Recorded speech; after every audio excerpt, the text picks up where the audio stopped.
नमस्कार। मैं डॉक्टर अमिताभ बनर्जी। मैं यूएचए का न्यूज़लेटर लेके आया हूँ 15 नवंबर 2024। तो आज के कुछ बड़े दिलचस्प मुद्दे हैं। सबसे पहला मुद्दा है, ब्रेन में चिप लगने वाला है अभी। वो क्या हमको कंट्रोल करेगा या हम सरेंडर कर जाएंगे? क्या हम कंट्रोल करेंगे या हम सरेंडर करेंगे? ये मुद्दा है। Brain chip. कई बार सपने भी सच हो जाते हैं, जो कि बिल्कुल ही ऐसे लगते हैं कि संभव नहीं है। असंभव सपने भी सच हो जाते हैं। ऐसा ही एक सपना इलॉन मस्क का था कि वो ब्रेन चिप लगाएगा, और जब उसने पहले ये बताया था कि वो ब्रेन चिप के बारे में शोध करेगा और उसको प्रमोट करेगा, तो लोग सोच रहे थे कि वो पागल है। पर अभी वो दिन आ गया है कि जहाँ पे ब्रेन में कंप्यूटर चिप लग जाते हैं। और एक का एक कंप्यूटर न्यूरो साइंटिस्ट है, कंप्यूटेशनल न्यूरो साइंटिस्ट। बहुत सा कंप्यूटर का वर्किंग और ब्रेन का वर्किंग में शायद कई ये मिलता है रिसर्च के लिए। जैसे ब्रेन फंक्शनिंग कर रहा है, वो कंप्यूटर फंक्शनिंग से भी थोड़ा बहुत ज्ञान मिलता होगा। तो ये दोनों कंबाइन करके कंप्यूटेशनल न्यूरो साइंटिस्ट है, डैनियल गेलेटनर, क्या नाम है, गेलेटनर। वो कहते हैं कि ब्रेन चिप आपको एक एडवांटेज देगा। आपके पास ब्रेन चिप होगा तो उसमें आपको दूसरे के ऊपर एडवांटेज होगा, चाहे आप कितने भी इंटेलिजेंट हो। पर ब्रेन चिप होने से आप ज़्यादा, आपका थिंकिंग पावर या स्टोरेज पावर या बढ़ जाएगा। और उनका कहना है कि अगर जो लोग ब्रेन चिप नहीं लगाएंगे तो वो पीछे रह जाएंगे। ये इनका कहना है। तो ये बात ही मतलब, वो उन्होंने ये भी बोला है कि अभी हम लोग की स्मार्टफोन इस्तेमाल करते, ये करते, तो ये इससे भी हमको इंफॉर्मेशन मिलता, स्टोरेज मिलता, तो हम इधर ही रख लेंगे अंदर चिप में। तो जब इलॉन मस्क ने ये नहीं कहा है, इलॉन मस्क ने कहा है कि ये कई फायदे का चीज हो सकता है जिन लोगों को ऐसी बीमारियां हो, नर्वस सिस्टम की बीमारी होती है, पैरालिसिस हो जाता है, अपाहिज हो जाते हैं, हाथ पैर पैर काम नहीं करता है, या सीवियर मेंटल डिजीज होता है, या एल्जीमर्स होता है जिसमें याददाश्त चला जाता है। तो उसमें ऐसे ब्रेन चिप उनके लिए बहुत ही फायदेमंद रहेगा, जिसमें कोई इलाज नहीं है। अपन ने अगर देखा होगा वो पिक्चर आमिर खान का गजीनी, उसमें उसको मेमोरी लॉस होता है तो वो इधर उधर लिख के रखता है पूरे बॉडी में। तो ये चिप होगा तो वो शायद उसमें स्टोर कर लेंगे। तो उसका ये कहना है कि भाई वैसे मरीज को फायदा हो सकता है, और थॉट कंट्रोल कर सकते हैं। और ऐसे भी अभी एक्सपेरिमेंट हो गए हैं कि ब्रेन चिप लगा के जिस आदमी को पैरालिसिस है, वो अपना हाथ को हिला सकता है, रोबोटिक आर्म को, पैर को हिला सकता है। और ऐसे में उसका नर्व्स काम नहीं कर रहा है, ब्रेन चिप से वो फायदा है। तो अभी हमारा क्या इसमें यूएचओ का जो पक्ष है या विपक्ष है, जो भी है, हम तो देख रहे हैं कैसे ये टेक्नोलॉजी आगे बढ़ेगा। और अगर ऐसे मरीज को फायदा होता है तो बुरी बात नहीं है, हमको उससे कोई आपत्ति नहीं है। और हमको फिक्र है कि इसको अगर आप नॉर्मल हेल्दी पर्सन में लगाओगे तो वो हमको थोड़ा चिंता है। ये तो ऐसी बात हो गया ना, जैसे आप स्टीरॉयड इस्तेमाल कर रहे हैं स्पोर्ट्स पार्टिसिपेशन में, वो तो आप परमिट नहीं करते हैं। अपना बॉडी का फंक्शन बढ़ाने के लिए आप आर्टिफिशियल मेडिकेशन, ड्रग्स या स्टीरॉयड का बहुत बड़ा पेनल्टी देते हैं। तो ये तो ब्रेन में ब्रेन चिप लगाना तो बॉडी में स्टीरॉयड लगाने वाली बात हो जाएगी। तो इसमें बहुत ही एथिकल इश्यूज आएंगे आगे जाके। ये इतना शायद इसका जवाब भी थोड़ा मुश्किल हो। तो जैसे जैसे टेक्नोलॉजी आगे बढ़ेगा वैसे वैसे हम इस पे अपडेट देते रहेंगे। तो ये एक दिलचस्प मुद्दा था। अच्छा, दूसरा एक बहुत फिक्र वाली बात है कि हमारा जो इंडिया है और जो दूसरे गरीब देश है, वो डंपिंग ग्राउंड बन रहा है। डंपिंग ग्राउंड मतलब हम अपना जो चीज़ हमको चाहिए नहीं होता, पुराने कपड़े, पुराने ये पुराना बासी खाना हम किसी को दे देते हैं, अपने को जो इस्तेमाल नहीं है। तो ऐसा फिक्र ये है कि जो सबस्टैंडर्ड और अनहेल्दी फूड्स है, जो बड़े बड़े फूड मार्केट्स है वहाँ पे, फूड प्रोडक्ट्स है, ultra process food, fast food जो वेस्टर्न है, और वो जो वहाँ पे सबस्टैंडर्ड पाए जाते हैं, और वो हमारे गरीब देशों में एक एक्सपोर्ट कर दिए जाते हैं। ऐसे कुछ एक एनजीओ ने टेस्ट करके ये उनको पता चला है कि क्या हो रहा है कि मिडिल क्लास बढ़ रहा है, फास्ट फूड ले रहे हैं, पैसा है और बहुत बड़ा पॉपुलेशन है, तो ये हमारा एक अच्छा जो डेवलप्ड कंट्रीज में जो फूड थोड़े सबस्टैंडर्ड है वो इंडिया में एक्सपोर्ट हो रहे हैं। तो ऐसे ही मोटापा बढ़ रहा है हमारे यहाँ अनहेल्दी फूड का कंजम्पशन बढ़ रहा, अल्ट्रा प्रोसेस फूड का कंजम्पशन बढ़ रहा, जिससे कि काफ़ी नुकसान होता है हमारे बॉडी में। हाइपरटेंशन, डायबिटीज़, ओबेसिटी आ रहे हैं, जो कि अमेरिका में पहले आ गए हैं। उनकी बुराई है तो हम ले ही रहे हैं, ऊपर से हम वो भी जो खाना ले रहे हैं वहाँ से, जो फूड पैकेट्स ले रहे हैं या फूड के प्रोडक्ट्स ले रहे हैं, उसमें भी स्टैंडर्ड, उनका स्टैंडर्ड अलग है, हमारे को जो दिया जा रहा वो स्टैंडर्ड नीचे है। ये एक इन्वेस्टिगेशन वॉलेंट्री एजेंसी है इंटरनेशनल, जो कि इस टाइप का इन्वेस्टिगेशन किए हैं। Access to nutrition initiative, ATNI, उन्होंने इसका टेस्ट किया 30 फूड कंपनीज का, 30 फूड कंपनीज का टेस्ट किया, और पाया कि जो food product sold in low income countries, हमारे देश में जो खाना बेचा जा रहा है, खाने का जो प्रोडक्ट्स बेचा जा रहा है, फास्ट फूड है जो भी है, पैकेज फूड, वो पुअरर क्वालिटी का है स्टैंडर्ड, कंपेयर टू जो डेवलप्ड कंट्री में जो खाते हैं उससे भी कम स्टैंडर्ड का हमारे यहाँ दिया जा रहा है। इसका मतलब हम इंपोर्ट ले रहे हैं उनसे, तो हमारा जो गवर्नमेंट का ऑर्गेनाइजेशन है, food safety and standards authority of India, FSSAI, वो सोता हुआ पाया गया, उन्होंने टेस्ट नहीं किया क्या? तो ये हमको फिक्र लगता है कि भाई ये तो सोता हुआ पाया गया। तो ऑफेंडर्स, जो जो लोग ऐसे फूड मैन्युफैक्चरिंग जो फर्म्स है, बड़े बड़े फर्म्स है, अभी मैं नाम बताता हूँ, नेस्ले, पेप्सिको, यूनिलीवर, सब बड़े बड़े नाम है इनके। कितने फूड प्रोडक्ट्स हमारे यहाँ मिलते हैं, नेस्ले, पेप्सिको, यूनिलीवर एंड, ये तो है कि सब स्टैंडर्ड प्रोडक्ट बेच रहे हैं हमारे देश में। और क्योंकि उनको पता चला होगा कि शायद हमारे यहाँ इतना अच्छा इसका जांच नहीं होता, इंस्पेक्शन नहीं होता, या और भी कुछ वजह है जो यहाँ पे चला दिया है। तो ये एक फिक्र की बात है। तो हम यही चाहते हैं कि यहाँ पे वेकअप हो जाए, जाग जाए, हमारा गवर्नमेंट जाग जाए, और गरीब देशों का गवर्नमेंट जाग जाए, और हमारा FSSAI फूड स्टैंडर्ड्स अथॉरिटी जो है, food standards authority of India, उसको और स्ट्रिक्ट क्वालिटी चेक करना चाहिए जो इम्पोर्टेड फूड्स आ रहे हैं। और ये लॉन्ग रन में लोगों को भी जागरूक होना चाहिए, एम्पावर होना चाहिए, इसको हम कहते हैं। लोगों को जागरूक होना चाहिए कि ये फूड तो अवॉइड ही करें, फास्ट फूड नहीं, अपना घर का पकाया अपना ये हेल्दी फूड हमारे हेल्थ के लिए अच्छा है। फास्ट फूड जो भी है, अगर अच्छे स्टैंडर्ड का भी फास्ट फूड है, अल्ट्रा प्रोसेस फूड है, उस हमने पहले भी न्यूज़लेटर में बताया है कि उसमें काफ़ी हानि होता है लॉन्ग रन में।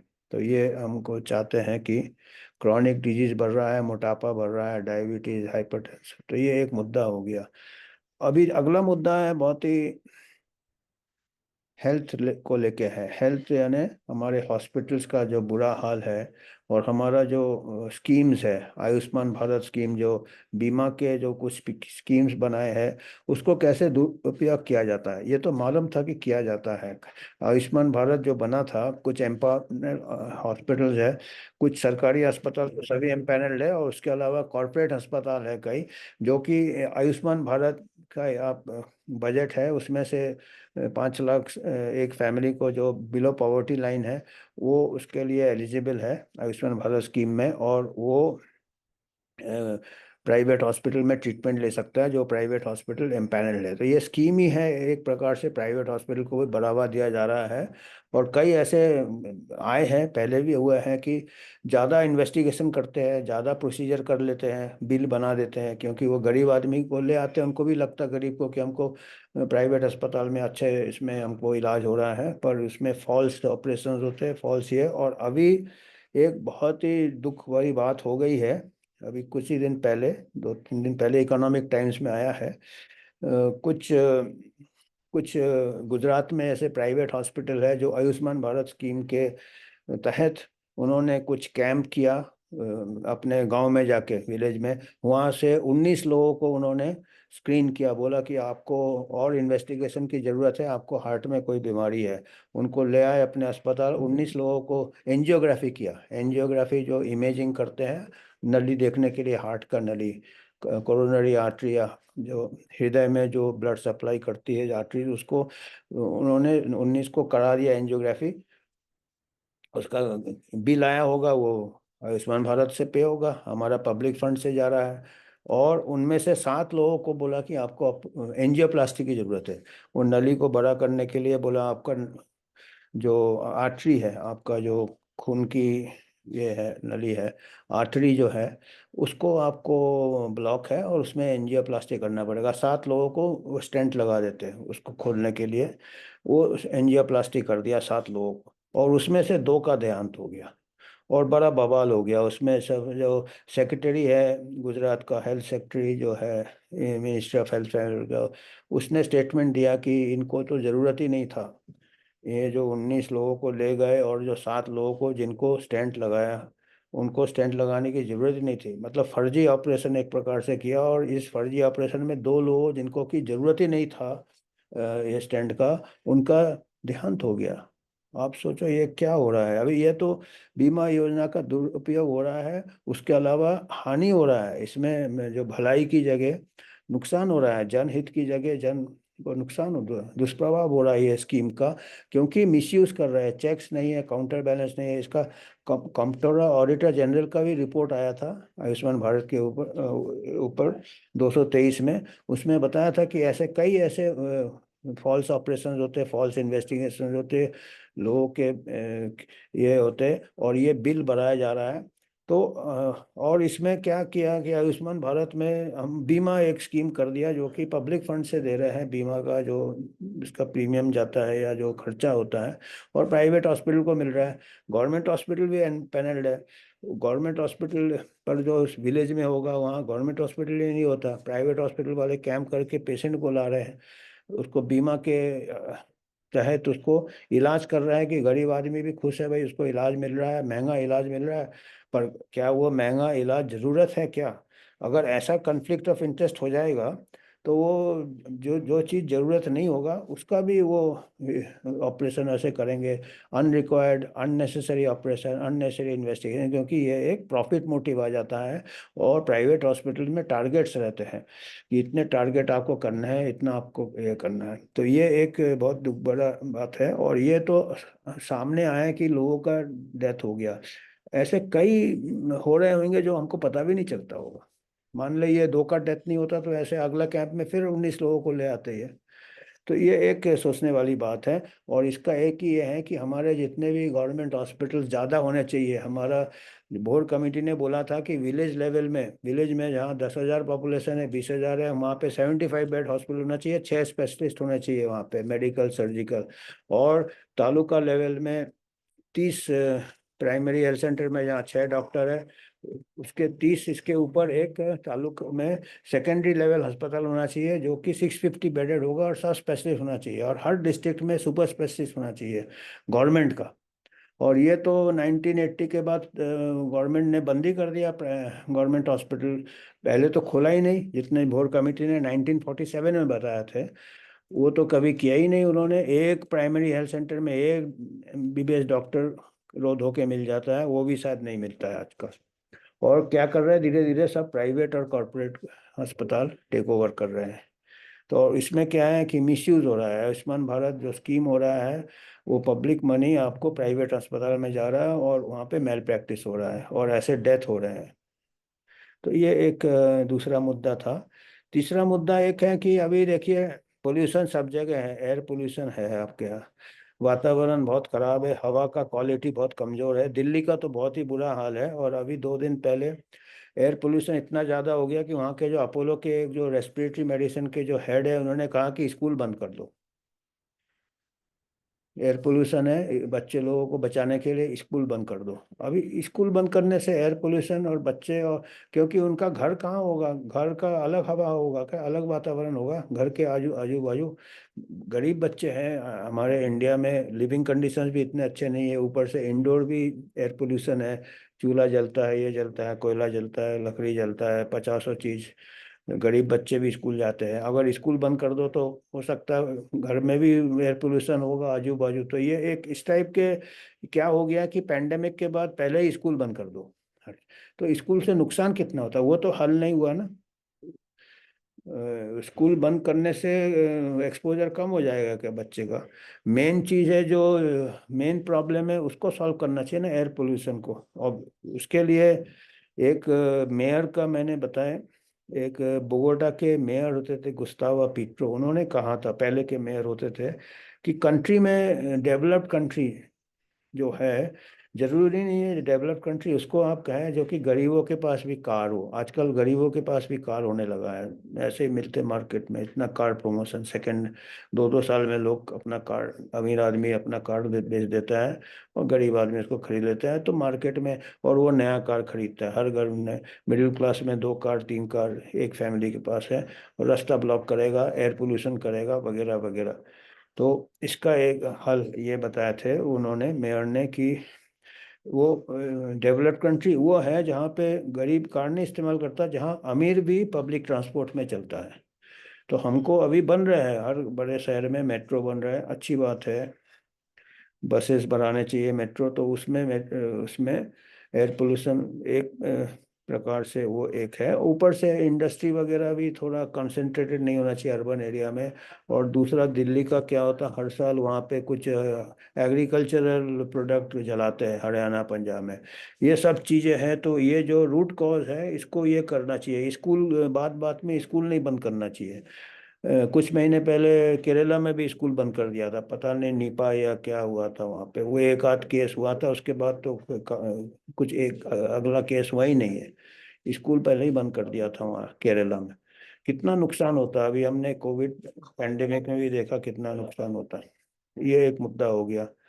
और एक और मुद्दा है कि बहुत दुख का मुद्दा है, स्कूल क्लोजर। दुख का तो खैर उससे ज़्यादा दुख तो नहीं होगा जितना कि गुजरात में मर गए अननेसेसरी प्रोसीजर में। एक हमारे लिए चिंता वाली बात है कि हमने पिछले न्यूज़लेटर में बताया था कि जो ये है आपका नेचर, जो वर्ल्ड का टॉप जर्नल में, साइंस जर्नल नेचर है, उसने अभी ट्रम्प ट्रम्प जीत गया इलेक्शन, प्रेसिडेंट बन गया।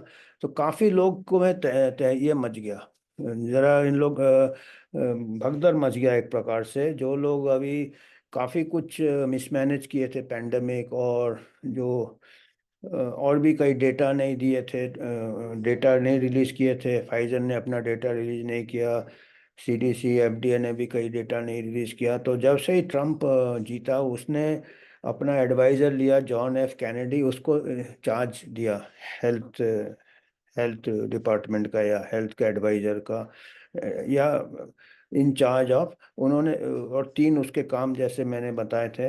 एक था कि जितना करप्शन है आपके जो हेल्थ बॉडीज में, सीडीसी एफडीए में, उसको दूर करना है। दूसरा है कि आपका जो ये है इन्फ्लुएंस ऑफ फार्मा और फूड इंडस्ट्री ऑन पॉलिसी, उसको रोकना है, इन्फ्लुएंस ऑफ फार्मा और करप्शन दूर करना है। और तीसरा था कि सेंसरशिप वगैरह बंद, रोका, सेंसरशिप को हटाना है, क्योंकि और तीसरा था कि जो कि आपके क्रॉनिक डिजीज हो रहे, ओबिसिटी, नॉन, उसको रोकना है। ये 3 दिए थे। और ये इसको नज़रअंदाज करके नेचर ने क्या कहा था कि एंटी साइंस है, अभी डेमोक्रेसी को भी खतरा है, ट्रम्प आने से डेमोक्रेसी को भी खतरा है, और रिपब्लिकन आने से डेमोक्रेसी को। अभी हमको ये नहीं लगता कि डेमोक्रेसी को खतरा पहले था कि अभी है। ट्रम्प आने के पहले क्या था, पैंडेमिक ट्रीटी बड़े जोरों शोरों से, उसका अभी भी चल रहा है, पर ट्रम्प ने स्पष्ट बोला है कि पैंडेमिक ट्रीटी से वर्ल्ड के डेमोक्रेसीज को खतरा है। वो सही बात है, पैंडेमिक ट्रीटी हमने कई बार बताया है, पैंडेमिक ट्रीटी में अभी देखिए अपने को कोविड पेंडेमिक कर दिया। अब उसमें भी कितना लॉकडाउन किया, कितना किया और कितना उससे फर्क हुआ। अभी अभी जबरदस्ती पेपर मेडिकल जर्नल में भी कंट्रोल कर ले तो कुछ भी बता सकते हैं। तो फिर ऊपर से आपको सेंसरशिप लगा दिया था पेंडेमिक में। दो भी साइंटिस्ट कुछ बोलता था जो उनके मन मुताबिक नहीं होते थे, उसको सेंसर कर दिए जाते थे, उसका यूट्यूब स्ट्राइक कर दिया जाता था, उसको डिप्लेटफॉर्म कर दिया जाता था। तो ये सेंसरशिप लगा था महामारी में। तो ये डेमोक्रेसी को खतरा नहीं था। और अभी पेंडेमिक ट्रीटी में इसके प्रोविजंस बना रहे हैं इसको। Amendment to pandemic treaty, WHO amendment to international health regulations में 300 अमेंडमेंट है 90 पेज के डॉक्यूमेंट में। और उसमें क्या हो जाएगा, अभी तक तो WHO एडवाइजरी रोल में था, और उसको अभी क्या करेंगे, एग्जीक्यूटिव पावर आ जाएगा। WHO एक अनइलेक्टेड बॉडी है, उसको पावर आ जाएगा कि कभी भी लॉकडाउन लगा दे, कभी भी बॉर्डर मूवमेंट बंद कर दे, कभी भी मैंडेट लगा दे कि आप ये टीका लो या ये ऐसा करो ऐसा करो, स्कूल बंद ये बंद। तो वो डेमोक्रेसी के लिए खतरा। और सेंसरशिप, सेंसरशिप भी है ट्रीटी में, है सेंसरशिप। मिस इन्फॉर्मेशन एक वर्ड यूज किया है। और साइंस के और एंटी साइंस कहा था नेचर ने। नेचर जो जर्नल है, ट्रम्प को एंटी साइंस कहा था। अभी ट्रम्प बोलता है कि हमको सेंसरशिप नहीं चाहिए। तो साइंस में सेंसरशिप नहीं होता, साइंस में कोई मिस इन्फॉर्मेशन नहीं होता। आप उसको डेटा के साथ, आंकड़े के साथ और एविडेंस के साथ उसको रिबट कीजिए, उसको बताइए कि कौन सही कौन गलत। जब तक विवाद नहीं होगा पता कैसे चलेगा।